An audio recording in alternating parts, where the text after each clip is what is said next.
Your salmon was pink when you bought it. 2 days later, it smells like ammonia. The flesh has turned gray at the edges, and when you touch it, your finger leaves a dent that does not spring back. By day 3, you throw it away and wonder what went wrong. Now travel back to the 1820s, to the Rocky Mountains. A fur trapper pulls a strip of salmon from his leather pouch. He has been carrying it for 4 months through blizzards and mountain passes. He eats it by the campfire. It is not just safe, it tastes better than fresh. What you are buying at the fish counter is not fresh. That bright pink salmon color you trust is often fake. Wild salmon turns gray when it dies. The red-orange flesh you see comes from astaxanthin, a pigment that fades within hours of death. So the industry found a solution. They expose fish to carbon monoxide gas. Carbon monoxide binds to the muscle proteins and locks in that fresh-looking pink color. A salmon fillet treated with carbon monoxide can sit in a display case for 2 weeks and still look like it was caught this morning. The flesh is deteriorating. Bacteria are multiplying, but your eyes cannot tell because the color never changes. The FDA allows this. They call it color retention. Fish sellers call it freshness protection. What it really is deception designed to sell you old fish at new fish prices. Japan banned this practice years ago. The European Union restricts it heavily. The United States embraces it because it moves product. But the carbon monoxide is not the only trick. Pick up a package of salmon and check the fine print. You will see something called moisture enhanced or marinated. These are industry code words for injected. Just like industrial bacon, fish processors pump fillets with saltwater solutions using machines with dozens of needles. A $10 piece of salmon can contain 8 to 15% added liquid. You are paying fish prices for tap water mixed with sodium tripolyphosphate. This chemical makes muscle fibers swell and hold moisture. It also masks the ammonia smell that signals spoilage. Your nose cannot warn you anymore. That fresh-looking, odorless fillet might already be teeming with bacteria. If you spend $12 on salmon, you just paid nearly $2 for chemical water. Here is where the science gets frightening. Fresh fish has a water activity around 0.97 to 0.98. At that level, bacteria thrive. Vibrio, the bacteria that causes most seafood poisoning, flourishes above 0.94. Salmonella cannot grow below 0.95. Listeria kills approximately 260 Americans every year, and it needs 0.92 or higher. Your modern fish sits in the danger zone from the moment it leaves the processing plant. Every hour in transit, every hour in the display case, every hour in your refrigerator, bacteria are doubling. The industry solution is simple. Keep it cold and sell it fast.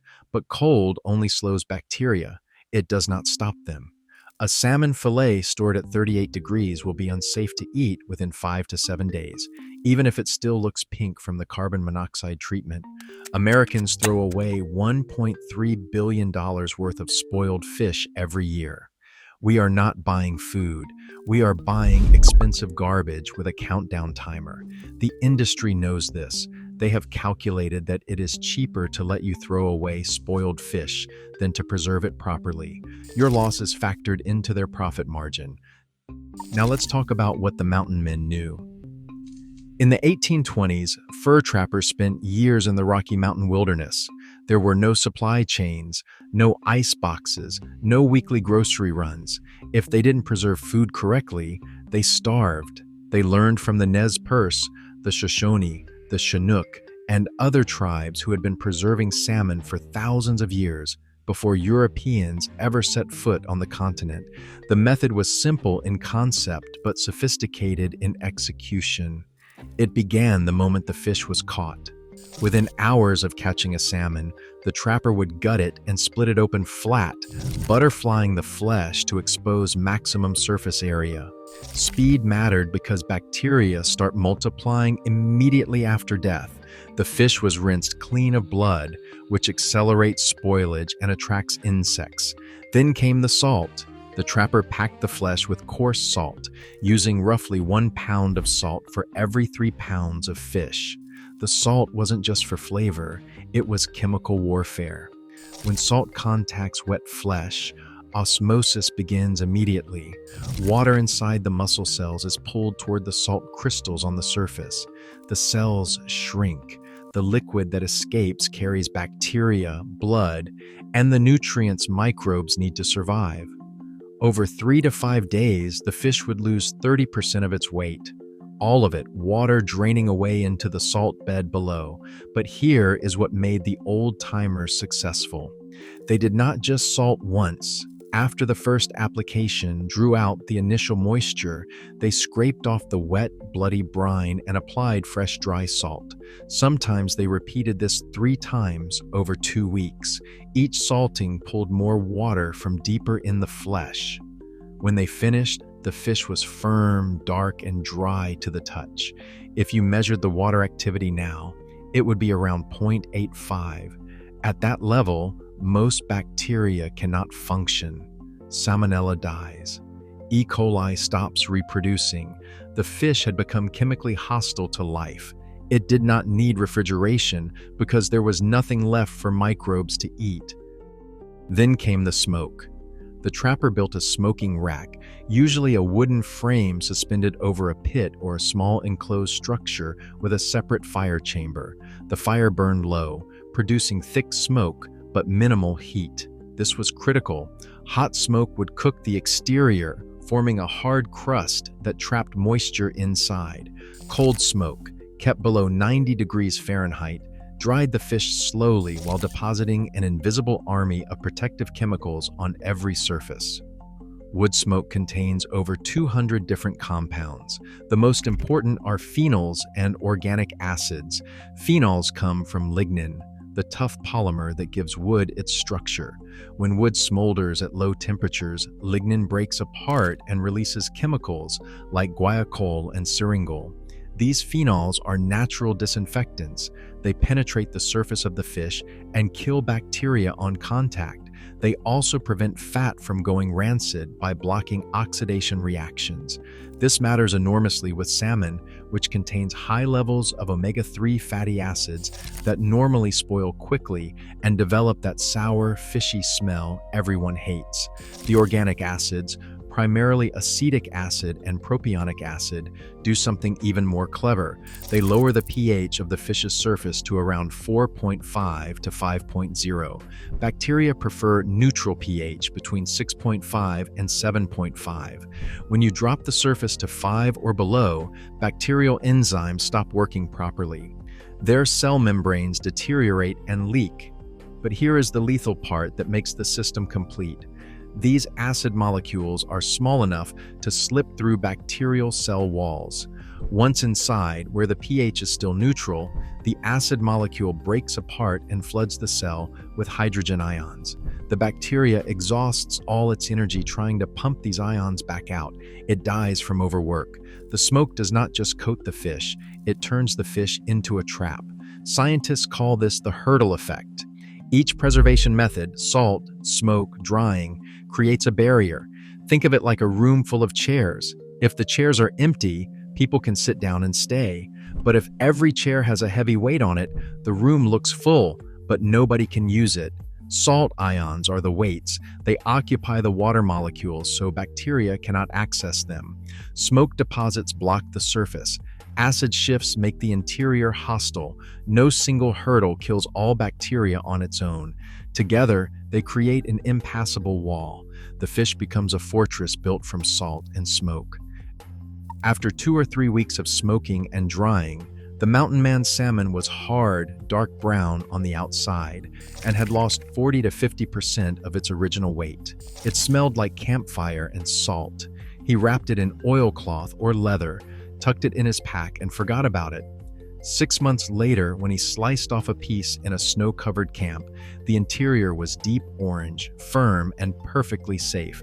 No refrigeration, no plastic wrap. No chemicals with unpronounceable names, just salt, smoke, and time working together the way they had for 10,000 years. Your modern grocery store salmon has none of these protections. The added water keeps water activity dangerously high. The carbon monoxide hides the color changes that would warn you of spoilage. The phosphates mask the smell. There is no phenolic barrier, no pH shift, no fortress of salt. The fish is soft, wet, and welcoming to bacteria. The only thing standing between your salmon and food poisoning is a 40-degree refrigerator and a styrofoam tray wrapped in plastic. Cut the power for 18 hours and your $16 fillet becomes a biohazard. So if the old methods were safer, longer lasting, and more reliable, why did we abandon them? 3 reasons: speed, scale, and the cold chain. After World War II, the fishing industry industrialized rapidly. Factory trawlers could catch and freeze thousands of pounds of fish at sea. Refrigerated trucks moved product from dock to distributor to store in days instead of weeks.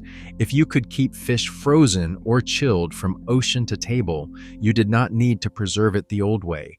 You could sell it wet, heavy, and profitable. Traditional preservation took weeks. Industrial processing takes hours. Preservation became unnecessary for business. Except it was not unnecessary. It was resilience. Traditional peoples preserved fish because they had to survive winter, survive lean seasons, survive unpredictable catches. Their food had to endure months of storage. Our food only has to last until the next shopping trip. We traded durability for convenience and called it progress. So what can you do about this? You have 3 options. Find real preserved fish, make it yourself, or learn to recognize the fakes. First, finding the real thing. Look for products labeled gravlax, kippered, or traditionally smoked. Gravlax is salmon cured in salt, sugar, and dill without cooking. Good gravlax uses a 2-to-1 ratio of salt to sugar and cures for 3 to 5 days minimum. It should be firm, translucent, and deeply flavored. Kippered fish has been split, salted, and cold smoked for extended periods. Traditional Scottish kippers are smoked over oak for 12 to 18 hours. They are dry on the outside, dense, and will keep for weeks refrigerated or months frozen. Avoid anything labeled smoke-flavored or with liquid smoke in the ingredients. That is sprayed on flavoring with no preservation benefit whatsoever. Second, make it yourself. Start with 2 pounds of fresh salmon fillet, skin on. Mix 1 cup of coarse kosher salt with half a cup of sugar and 1 tablespoon of cracked black pepper. Cover the flesh side completely with this mixture. Place the fish flesh side down in a glass dish. Cover tightly with plastic wrap and weigh it down with cans or a brick. Refrigerate for 48 to 72 hours, flipping once daily and draining the liquid that accumulates. When finished, rinse thoroughly under cold water and pat completely dry with paper towels. For smoking, you will need a cold smoke setup that keeps temperatures below 90 degrees. Use hardwood like apple, alder, or oak. Smoke for 8 to 12 hours. The finished product will be firm, dark, and will have lost about 30% of its weight. It will keep refrigerated for 3 weeks or frozen for 6 months. Third, learn to spot the fakes. If your salmon is impossibly bright pink after sitting in a display case for days, it was probably treated with carbon monoxide. Avoid products labeled moisture enhanced or moisture injected. Look for pale drip pads full of clear liquid under fillets, and avoid anything that lists phosphates on the ingredients. Those are all signs the fish has been pumped with water and chemical additions to hide spoilage. If you want real, durable fish, buy gravlax or kippered salmon, or make your own cured and cold smoked fish at home. It takes more time, but you will get a product that is safer, longer lasting, and truly preserved. Real fresh salmon dulls within hours of death. Press the flesh with your finger. Fresh fish springs back immediately. Old fish holds the indentation. If the package says moisture enhanced, marinated, or contains sodium tripolyphosphate, you are buying injected fish. If it is cheap, wet, and floppy, the weight is water. Check the drip pad under the fillet. If it is soaked through, that is injected liquid escaping. Real preserved fish is firm, dense, and costs more per pound because you are paying for actual meat, not liquid dressed up as food. The mountain man did not have a chemistry degree. He had observation, patience, and methods passed down through generations of people who could not afford to get it wrong. He understood that water is the enemy of preservation. He understood that smoke is medicine, not just flavor. He understood that time, not shortcuts, creates safety. His knowledge was earned through necessity, tested by harsh winters, and refined over centuries of trial and error. We forgot all of that. We traded his fortress for a cold chain and called it progress. We handed control of our food supply to corporations that profit from selling us water at meat prices. We accepted convenience in exchange for resilience. And now, when hurricanes knock out power for a week, when ice storms shut down supply chains, when pandemics empty grocery shelves, we discover how fragile our modern food system really is. The mountain man's salmon would still be hanging in the smokehouse during all of that, safe and ready whenever he needed it. Your $16 fillet would be rotting in its plastic coffin within a day of the power going out. His food was designed to endure hardship. Yours was designed to move through a checkout line. Here's the real question. What happens when the system fails? In 2021, winter storms knocked out power to millions of homes in Texas for nearly a week. People lost hundreds of dollars worth of food. In 2012, Hurricane Sandy left some areas without electricity for 2 weeks. Every refrigerator became a biohazard. The cold chain works beautifully until it does not. Then you discover that none of your food can survive on its own. Traditional preservation is not just about flavor or authenticity. It is about independence. It is about having food that does not require constant electricity to remain safe. It is about building a small buffer between your family and the fragility of modern infrastructure. If you are learning something valuable here, please hit the like button and subscribe. It helps us share this forgotten knowledge with more people who are tired of being sold water at the price of food and tired of food that dies the moment the power flickers. The secret to fish that lasts is not in a factory or not a chemical treatment plant. It's in salt, smoke, and the patience to let time do its work, the way humans did for thousands of years before refrigeration existed. Mountain man fish was food designed to survive. Yours is designed to sell. The choice is what you make of it. Subscribe and let's keep digging up what they buried.